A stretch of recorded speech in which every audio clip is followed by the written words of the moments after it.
Many of you might know the OC from the hit drama series with Misha Barton, Adam Brody, and Rachel Bilson, or even from the reality show Laguna Beach with Lauren Conrad.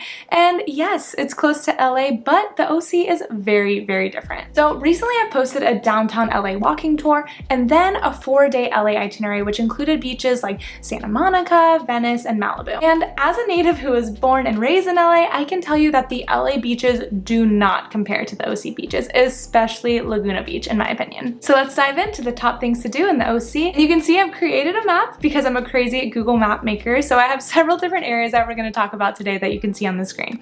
So we'll go ahead and start inland, so we're not quite talking about the beaches yet. First up is Anaheim, which of course is famous for Disneyland. So if you're a Disney fanatic or you just want to go for the day just to experience it, you're gonna head over there. But if you're not looking to spend a few $100s, you can just walk around downtown Disney, which is actually right next to Disneyland. It's a super cool spot filled with restaurants, bars, and shops. And nearby is my favorite place in all of Anaheim, which is the Anaheim Packing District. It's this huge warehouse that's filled with a ton of different food and drink vendors, so you can walk around, do a little foodie tour if you want. Sometimes they even have live music, and it's just honestly a super fun place to be, like really cool vibes. Next up is Buena Park, which really is only notable for having Knott's Berry Farm, so I'm just providing this as an option if you don't really care about Disney specific, but you know, are really interested in theme parks, bigger roller coasters, spending less money than Disneyland.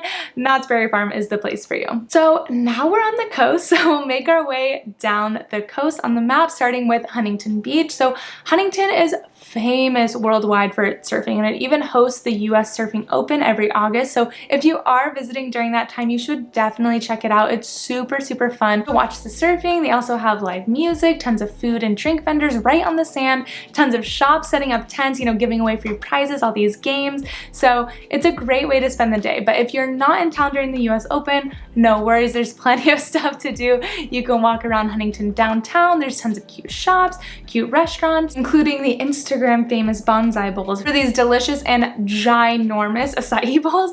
And right next door is the International Surfing Museum that you can check out too. Next up, we have Huntington Beach House, which is a bar that's right on the sand. Also has fire pits, so you can chill around a bonfire with a drink or just sit at the bar and have beachfront views.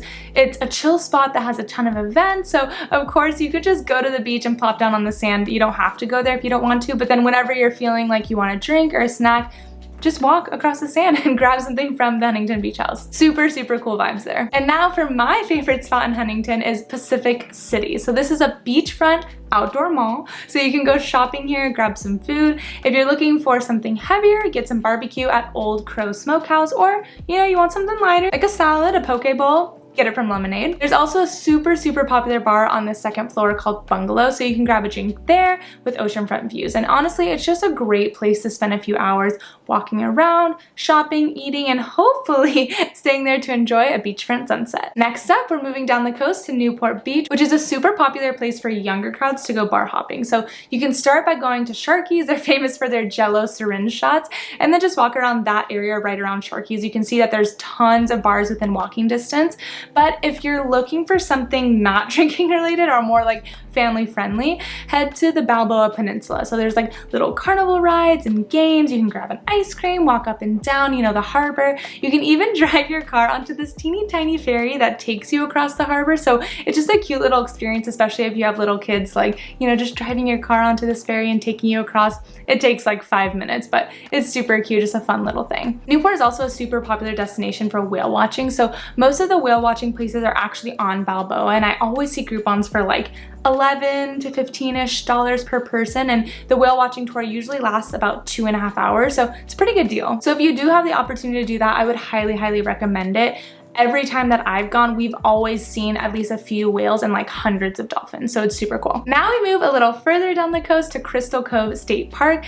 This is seriously the cutest place ever. You do have to pay for parking, so, you know, and then you have to walk there, but it's absolutely worth it. It's like this teeny tiny town on the sand, and it has like this old school looking like post office and small museum, and they're just super cute and charming. And there's also tons of beach houses there that are right on the sand, and you actually rent those from the state. So no individual person actually owns them, which I think is pretty cool. And then right past all those little buildings, there is the Beachcomber Cafe, which is again right on the sand. It has great food and even even better views. And during Christmas time, they put this huge Christmas tree right on the sand. They decorate the little museum right next door with Christmas lights. So the whole area is just like a charming vibe that, you know, I really can't recommend enough. I think you have to visit it. And lastly, we have my favorite place, not only in the OC, but actually in all of Southern California, Laguna Beach.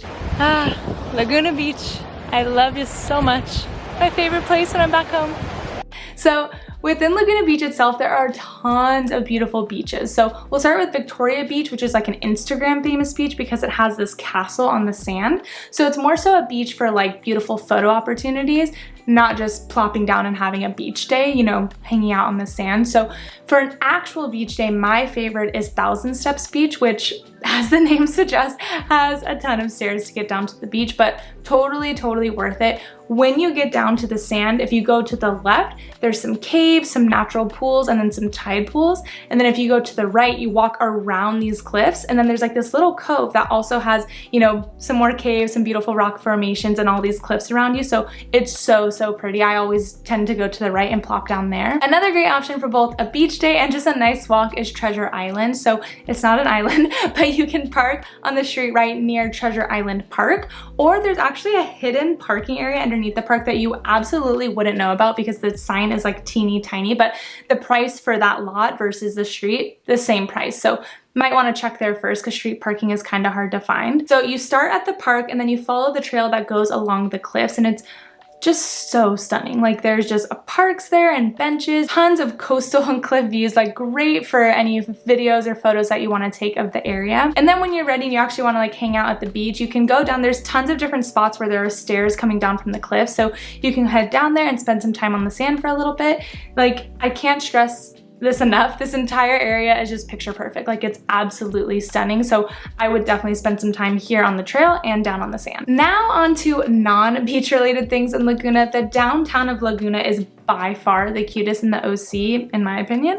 It's very whimsical. It looks like little fairy tale cottages everywhere. You know, there's a ton of places to shop, eat, grab a drink. It's really expensive, but it's really cute. And then if you keep going up PCH past the downtown area, there's a very well-known spot called Earth Cafe. So it actually has locations on Melrose in LA and in Pasadena. It's super popular and super delicious and healthy, you know, like organic, all that kind of stuff. So get a healthy like meal here, or even just like some coffee or tea. I always love eating here because you can still see the ocean from their outdoor patio, which is really nice.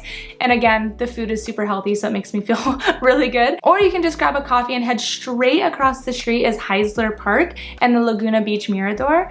Again, just another cute park with beautiful coastal cliff views.